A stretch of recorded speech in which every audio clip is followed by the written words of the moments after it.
StereoKit is for C# developers, especially those that don't have a lot of mixed reality experience. I really designed StereoKit to be very easy to learn. So like, I always imagine like, what if I was teaching this to students? Like, what would they think of this API? How difficult would it be for them to learn? But at the same time, it's also a very powerful API as well. So while it's easy to learn, it's also very expressive. So the idea is like, if you're a C# developer from enterprise or like not from necessarily game development or anything like that, you can just dive into this, learn it really easily, and start getting productive really fast. So it also helps to, because of the iteration time that StereoKit has, it's very fast to like just go through, try things, experiment a little bit. So it's also really good for rapid prototyping and iterating on your designs. So hopefully StereoKit is for everybody, but I focus mostly on these people who don't necessarily have experience with mixed reality before.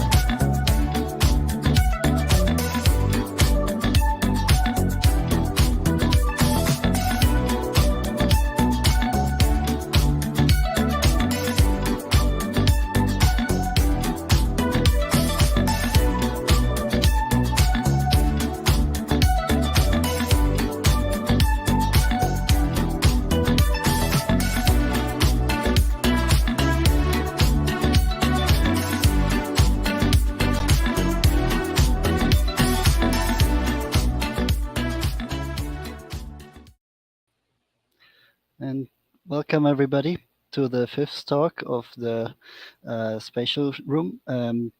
So the next presenter is James. He's a CMO from the Glimpse Group, and he will present a topic of the Metaverse mania is calming down, but it's leaving behind unrealistically high expectations.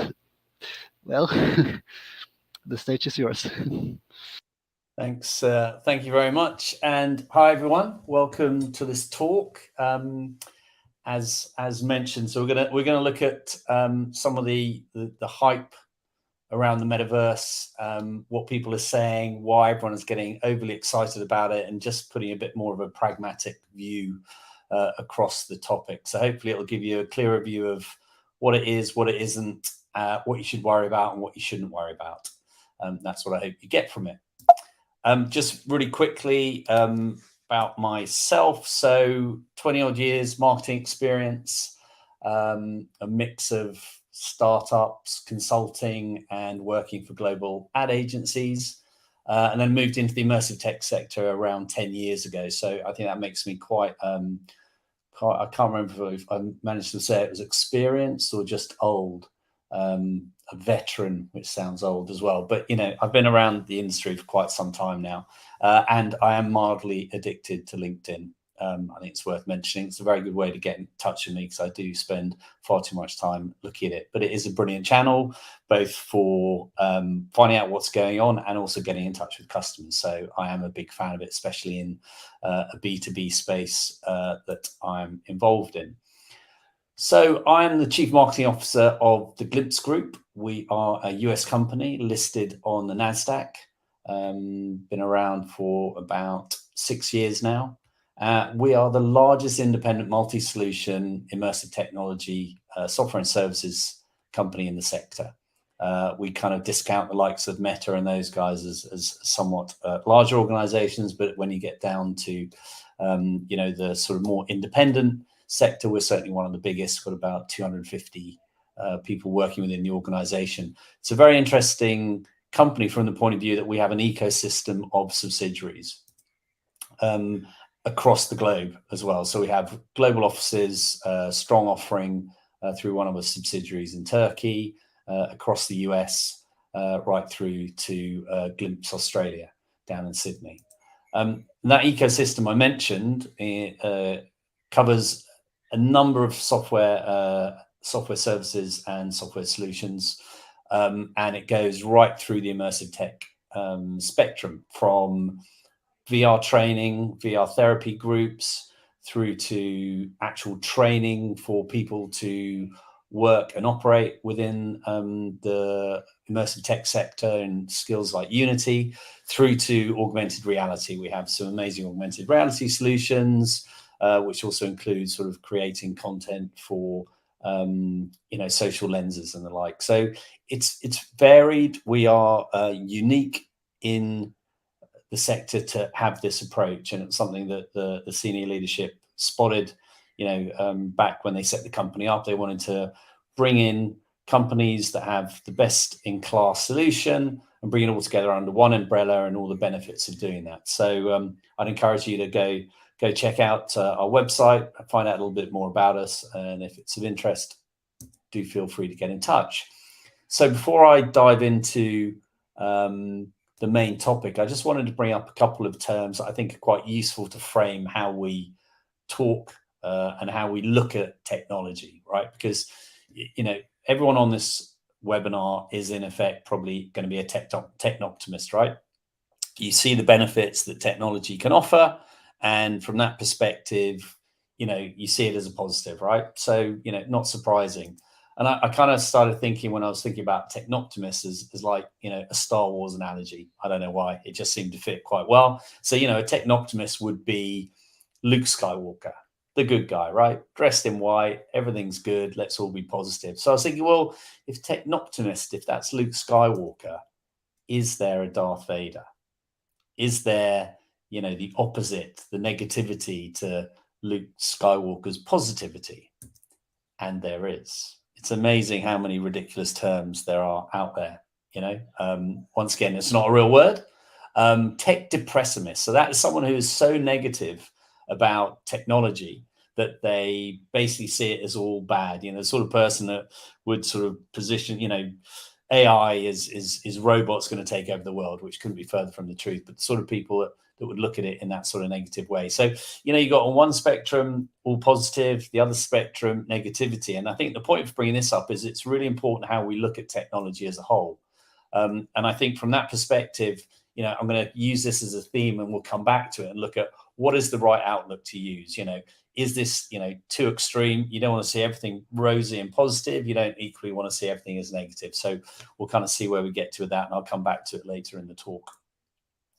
So we're talking about hype around the metaverse and what it's doing to people's perceptions of what it can and can't do. Now, you can't talk about hype in the immersive tech sector without this quite amazing graphic that was created by Magic Leap. I don't know if anyone is able to pop anything in the chat, but if you can guess the year, you get an extra bonus point on that. So this was, some publicity that did untold damage to Magic Leap's offering.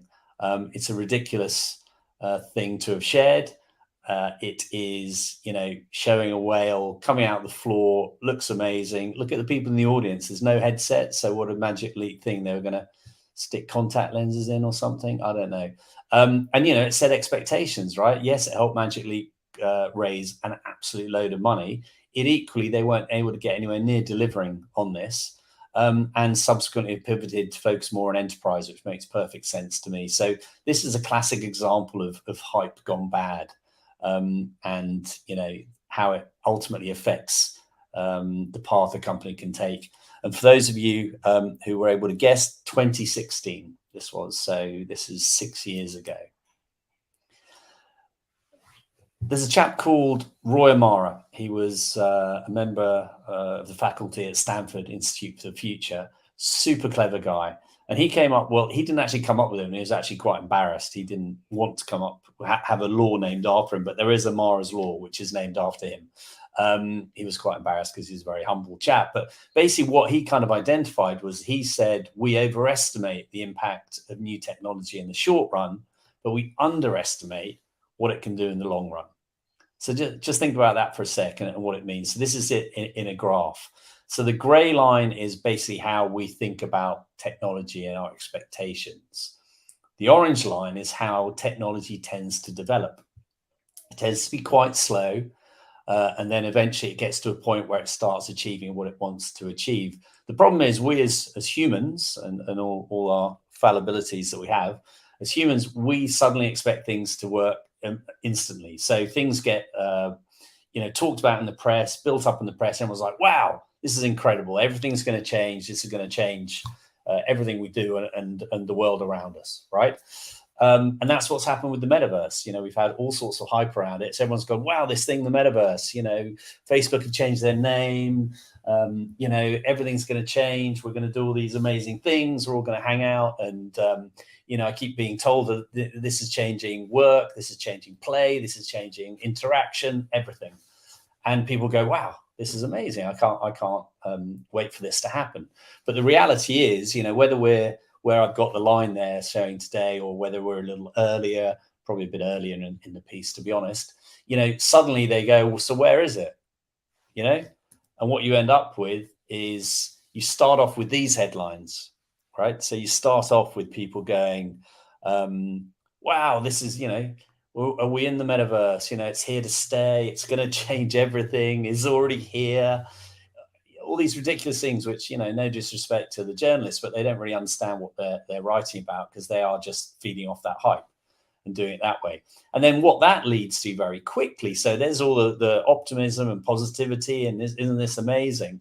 That very quickly leads to these headlines. The metaverse, is it alive or is it dead? It's a classic. I mean, two odd years ago, we had that with VR as well. Everyone's saying VR is dead. Subsequently, that was looking more the consumer perspective. But when they then sort of, started focus on enterprise, suddenly people realize there is, huge validity to it as a technology. And of course, with the new headsets coming out, there is also an upswell in the sort of consumer adoption as well. But so suddenly you get all these. It's almost like, it's self-fulfilling. You overhype something, people get overexcited and expect too much for it. Well, then you're going to get these headlines, because what else is going to happen? People suddenly, they go, well, I was told the metaverse was going to change everything, and that was 6 months ago. Nothing's changed. Oh, obviously it's failed, which is a really dangerous position to be in. Interesting enough, and I ran this today. If you look at, this is the search volume of the term metaverse. So when Facebook rebranded to Meta, and everyone's like, oh, what's going on here? Suddenly, the only person really searching for the term metaverse was probably Neil Stephenson, who came up with it every so often, or telling people to look for it. And then suddenly, bang, it goes off the scale. This is basically to a maximum of 100, that it's not an actual numerical value. It's more a scale. And it was pretty much hit the top of the scale, continued to do so. Post-Christmas, I think, the press were really picking up on it, and it was bouncing along. And then it's tailed off. And not surprisingly, it's really, really dropped off, and people have sort of lost interest, really. Interestingly, it has, so this is up to today.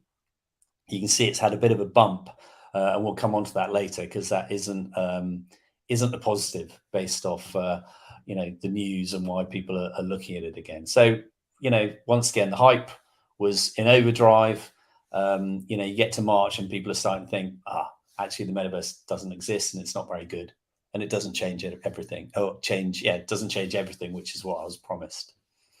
This is a really interesting survey that I wanted to share, which I thought it kind of made me laugh. Actually, it was first shared by I got a name check, Jeremy Dalton for PwC, because he first shared it. It's Statista.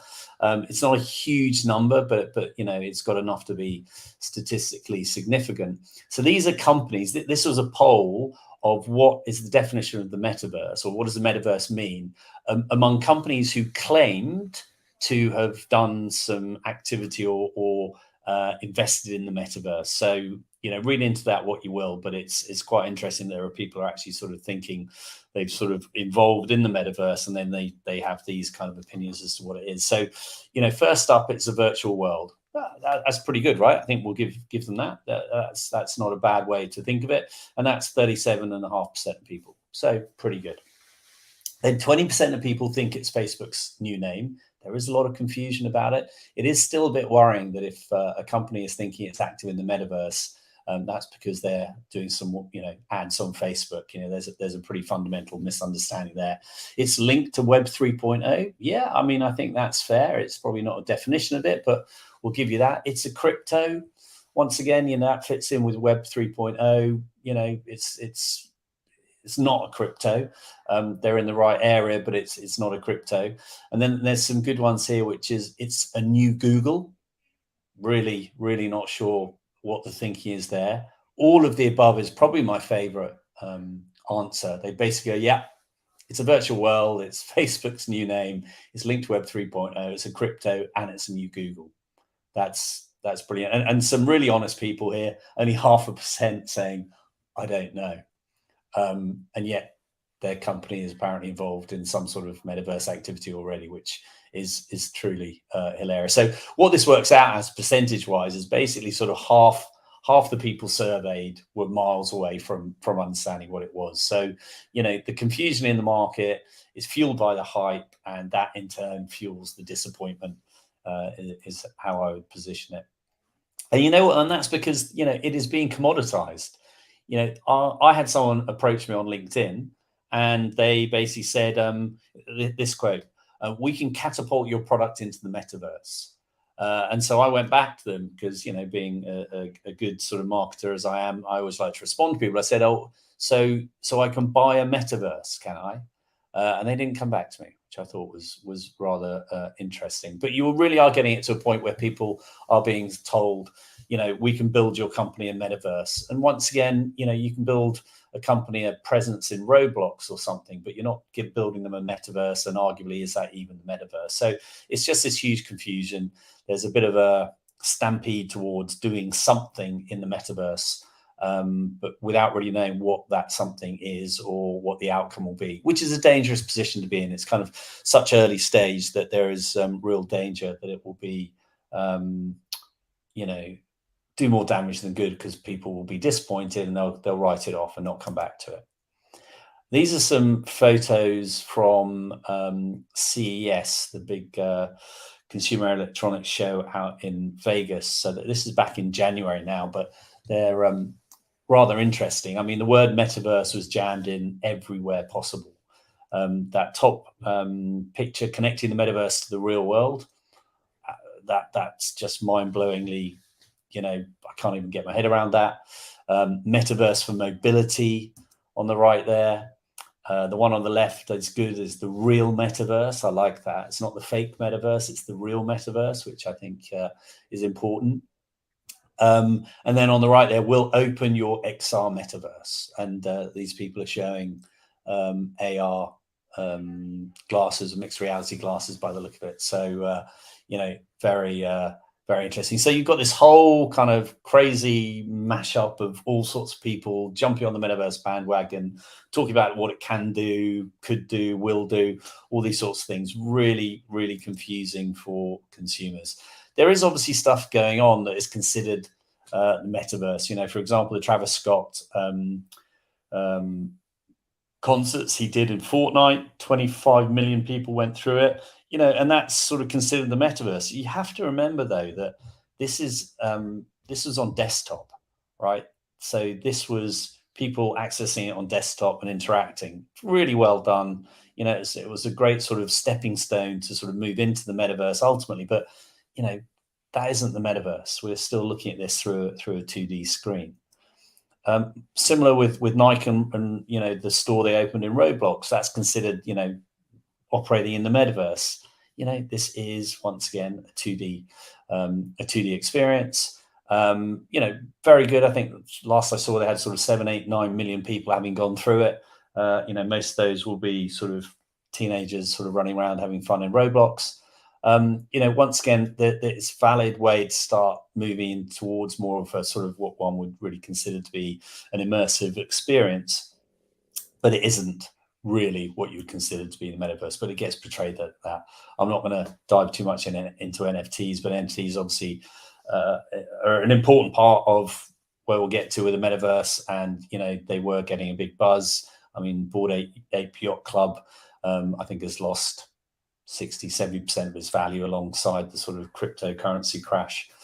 So I think there's some question marks around NFTs at the moment. There's value in it, but maybe how they're perceived at the moment is a bit of a bubble, so we'll see. But that's a different discussion completely. So I think what we should really think about, at the moment is, today's metaverse, and it's deliberately in quotes there.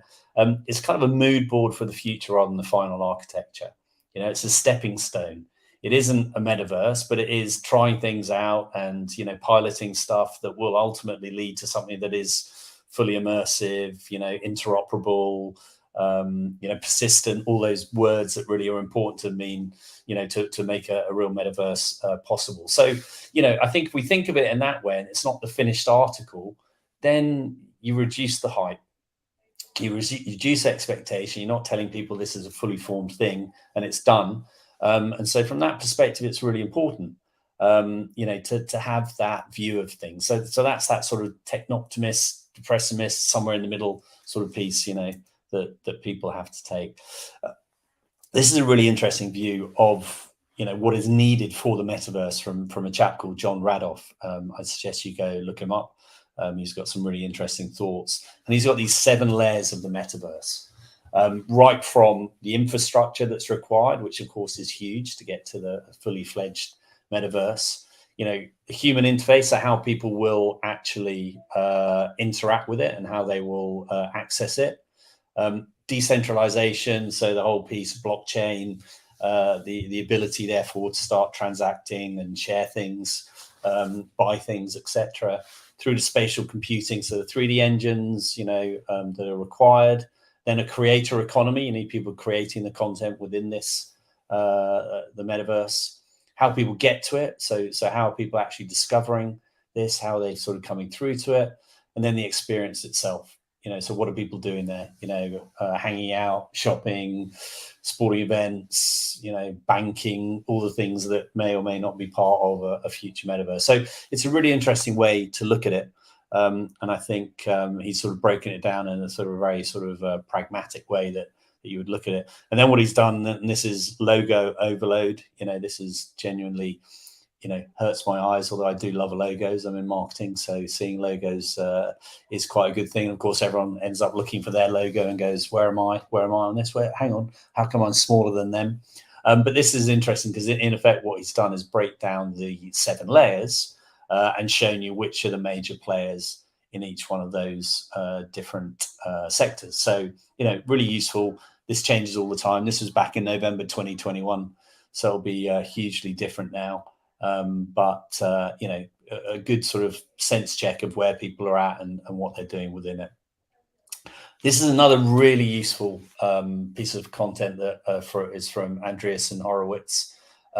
Really interesting to look at their view of what is an open metaverse, the metaverse, versus a virtual world, which is this closed piece. And I've heard the term, metasphere mentioned as well, which I think is quite a funny thing to consider.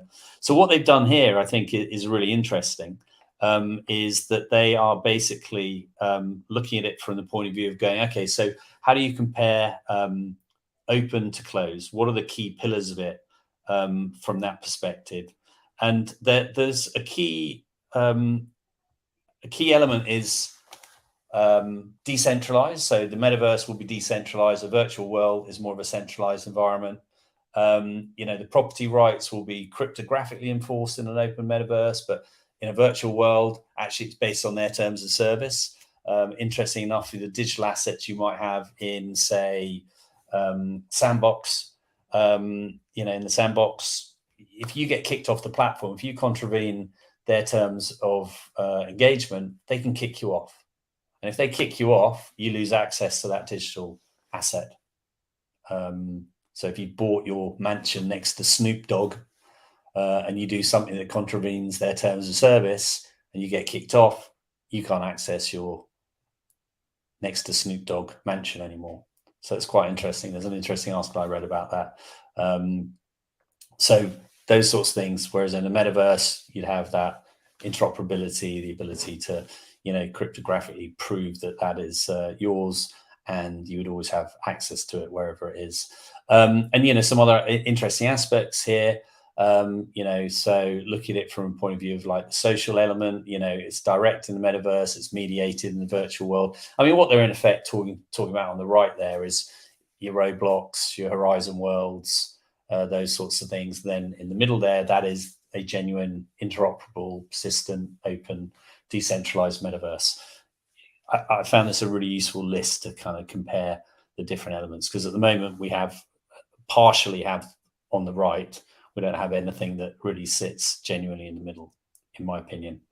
So back to my technoptimist and depressimist angle. So as I said, we're all technoptimists. I'd imagine you're on this call, you're on this webinar, so you probably are. But what I actually think is, so the Star Wars analogy continues here, right? So that's Han Solo. So Han Solo, a bit more cynical, a bit more questioning, so you got Luke Skywalker, Darth Vader, and I think stuck right in the middle there is Han Solo. And so I would argue we need to be pragmatic technoptimists, right? So look at it, but put a pragmatic layer on how you view technology. And I think that's a really useful way to look at things. Be optimistic about it, look for the good, but also then my sense check is generally, so what? How's that going to improve something? How's that going to be better than what is currently done? That's the way to look at things, not just go, a little bit crazy about it. And, probably struggling to be particularly technoptimistic at the moment is poor old Mark Zuckerberg, or I like to call him the Zuckmeister. I don't know why, but it just makes him a little bit more human when I do that. So I end up calling him the Zuckmeister. He's having a tough time at the moment with Meta. They announced their results. They were pretty poor, still not horrendous, but not as good as expected. And then, of course, the outlay, the billions that were spent through Reality Labs was really picked upon. And it was kind of an opportunity for I would say, the tech depressimists to jump on the bandwagon and say, look, the metaverse has failed. He's pumped all this money into the metaverse. It doesn't exist. And it's, what there is out there is not very good. So I think, that Meta is suffering from the fact they've been out the front. They've been talking about it a lot. They've kind of aligned themselves very closely with it, which I think was quite shrewd of them.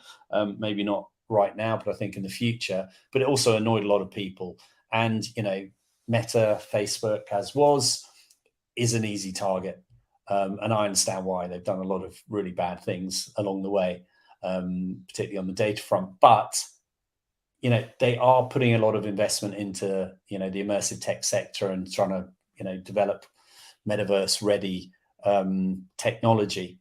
But he's now really suffering for that. It's an opportunity to really fire at Meta and say, look, they put all this money and they've got nothing out. What do they actually achieve? And that, that I think is important, because it's affecting the whole perception of the metaverse, and how people see it and how they see it either being successful or not successful. This has happened before. There is precedent, right? So this is an article from 2000, 22 years ago. And this is a UK newspaper called the Daily Mail.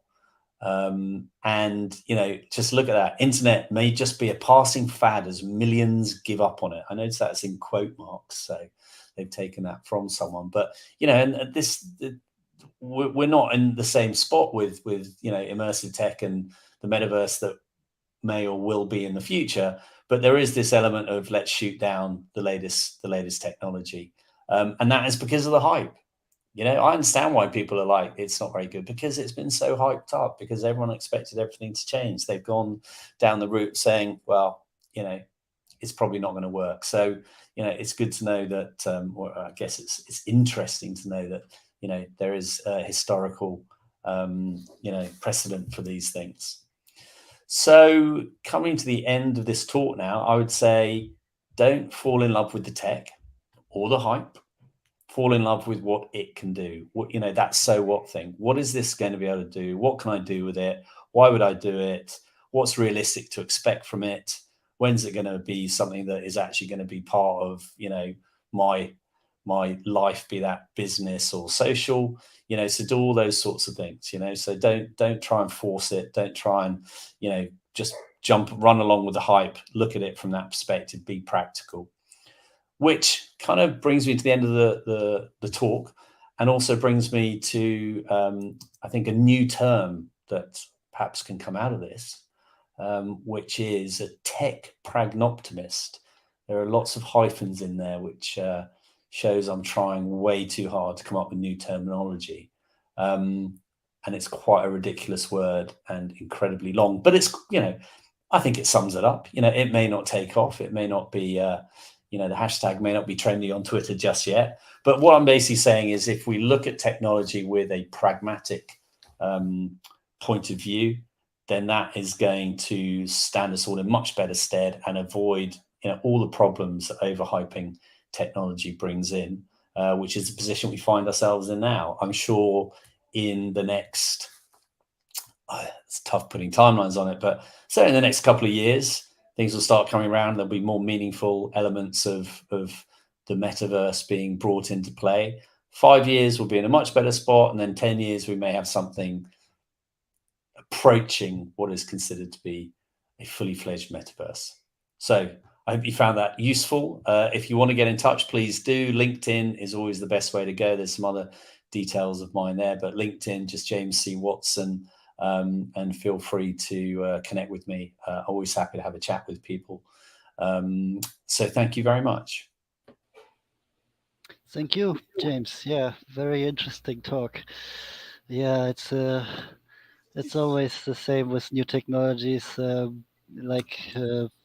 pretty similar to the Gartner hype cycle. I'm sure you heard of that.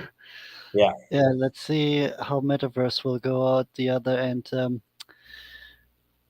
We don't have any audience questions yet, but audience, please feel free to post anything in the YouTube chat. We can discuss. I think the comparison to the internet is very interesting because I think the reason that it's now like a central part of our life is that all information is basically flowing through this internet as an interface. But I think that the metaverse has a more steep mountain to climb there, because it's not so easy to see it as like this sort of central part in our life. I think there are some like visions which I'm not sure if they're realistic. Like in the science fiction books, they present it as like this like virtual world where like you can do everything. But what we see right now is islands that are built by some big companies. Yeah, what is your thought how things could develop better in the future? Like as you mentioned, like we should focus on open source, but like is it really realistic? I mean, it'll take a lot to get there. And yeah, your islands analogy is quite interesting. You know, a chap called DJ Smith, who's our chief creative officer and been in the sector for an awful lot of time, longer time than I, and much more knowledgeable. He kind of likens it to planets, right? There are these sort of planets, which I've heard referred to as metaspheres, which is hilarious. But you know, there are these planets, and we haven't worked out. There isn't a way to travel between them at the moment. You know, you can't hop on a rocket and go from one to the other and kind of, you know, have that interoperability. And so, yeah, they are being built as sort of, you know, the walled garden approach to it. And it will take a lot to come together to have, you know, some form of more sort of open platform on which to operate. But, you know, there's absolute analogies with the development of the internet and some of the initial internet service providers.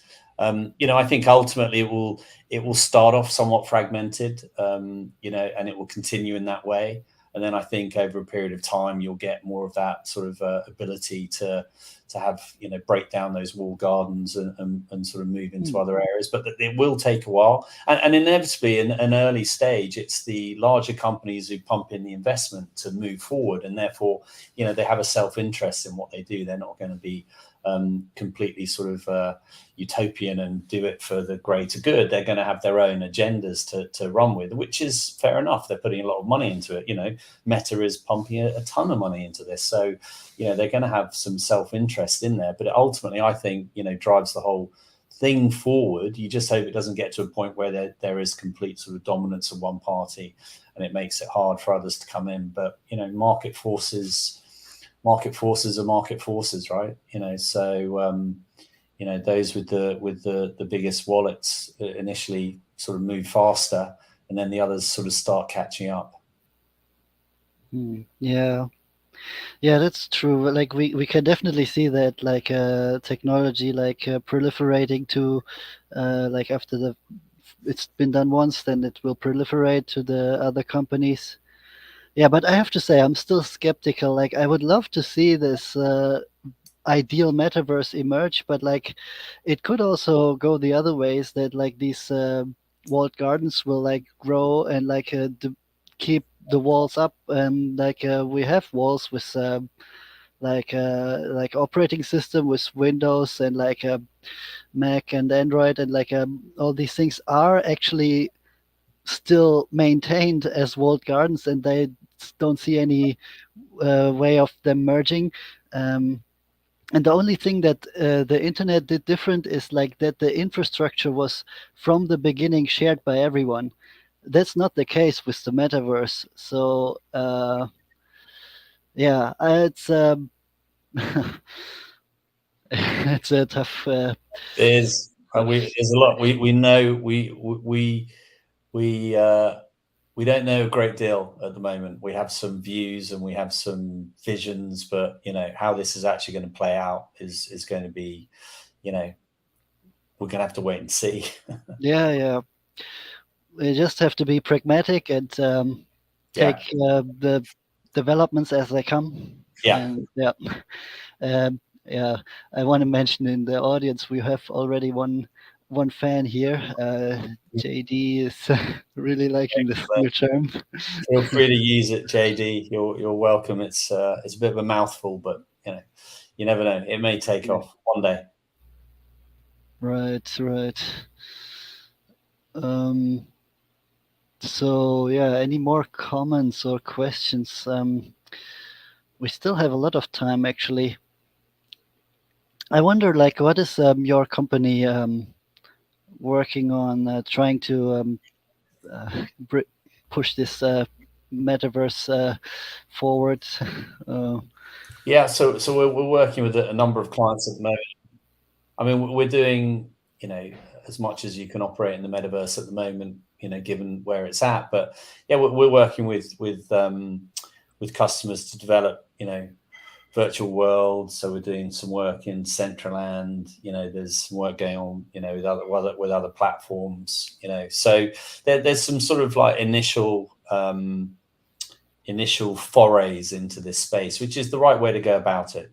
I think getting yourself ready to be in a position where you can take advantage is important, and you do that by trying stuff, by understanding what you can do, what you can't do, getting the right skills into your organization, all those sorts of things. So I think organizations definitely need to be looking at what they will do as the technology matures. It's just not they're not going to be doing a ton right at this second. It's a bit more sort of like test and explore.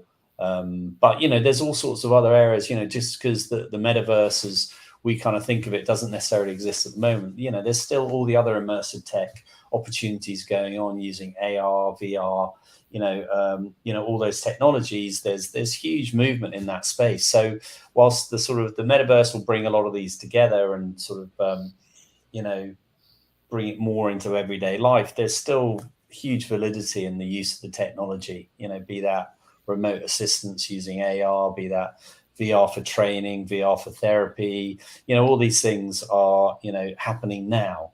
So whilst we kind of obsess about the metaverse, which takes up too much airtime, realistically, here I am talking about it, which is quite ironic. It does take up too much of our time, and I know the rest of this conference isn't just all about the metaverse, which is great.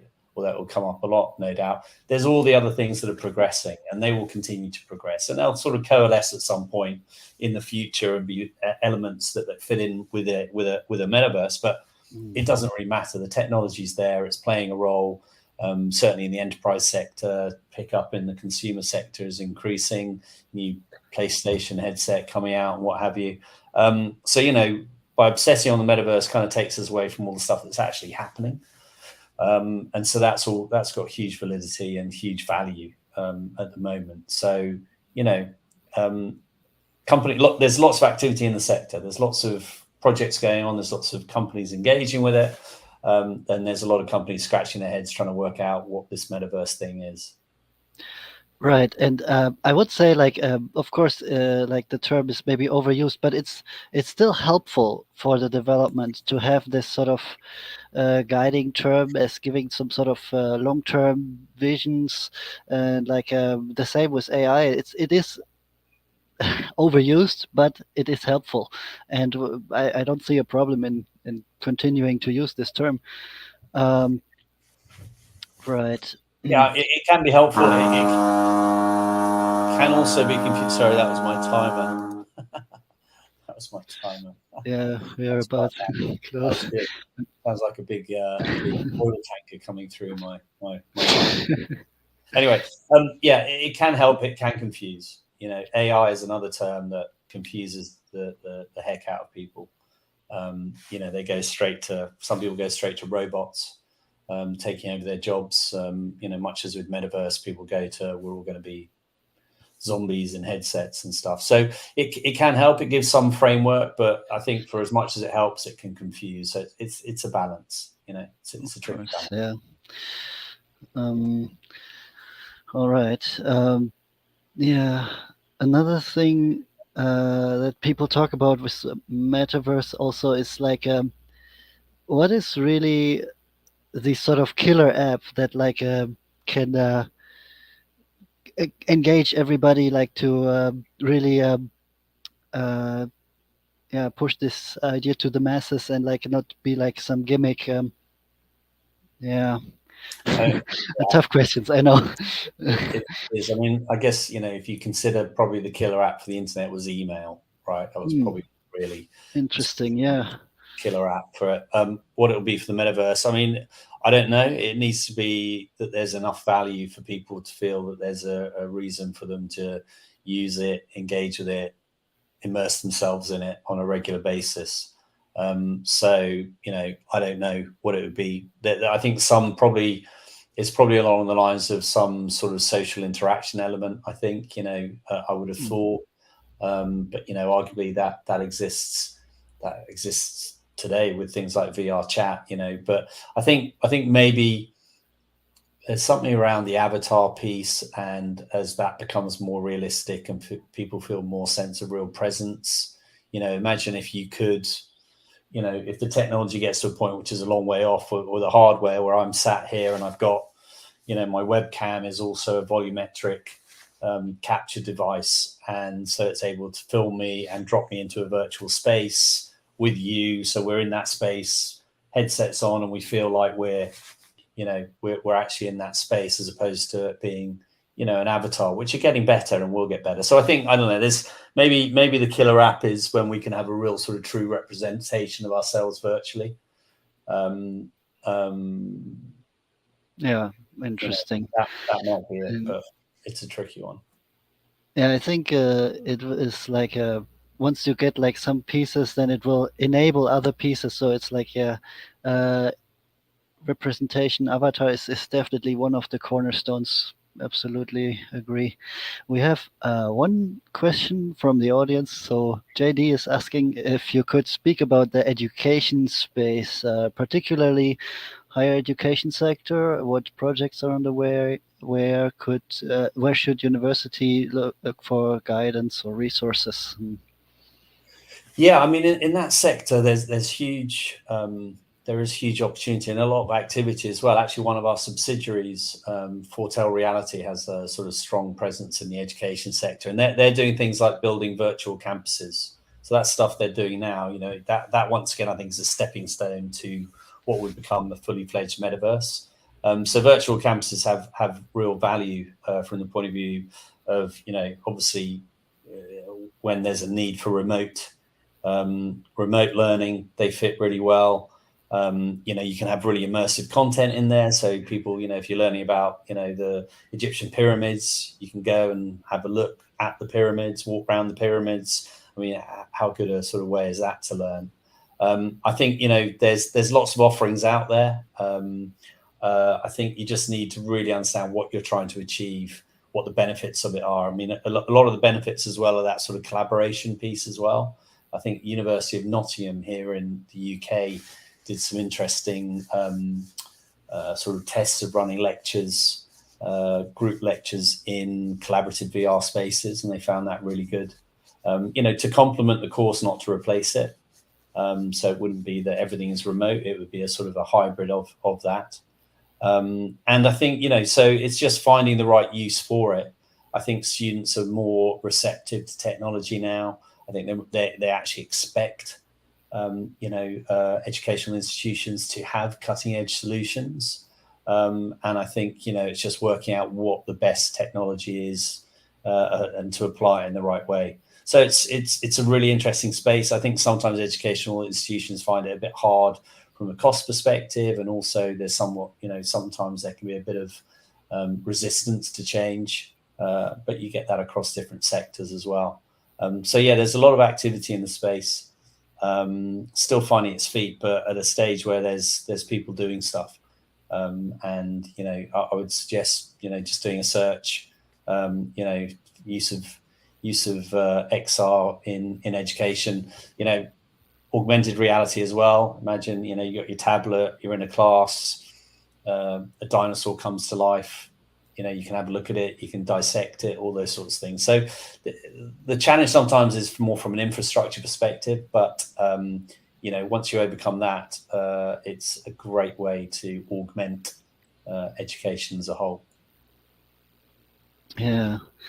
Yeah, and I really think that now the opportunity is so great, since you have a lot of like remote classes, so people already got used to this, like working with Zoom, and like, so the metaverse would be an upgrade to like feel more connections and like really improve the quality of the education. Yeah. Yeah. All right. Yeah. He. You're welcome. Right, I think we're almost out of time. Was a very interesting discussion. And yeah, let's see where the metaverse will take us next year. All right. Next conference. Thanks, Robin. Thank you, everyone. Yes, thank you. Goodbye. Bye-bye.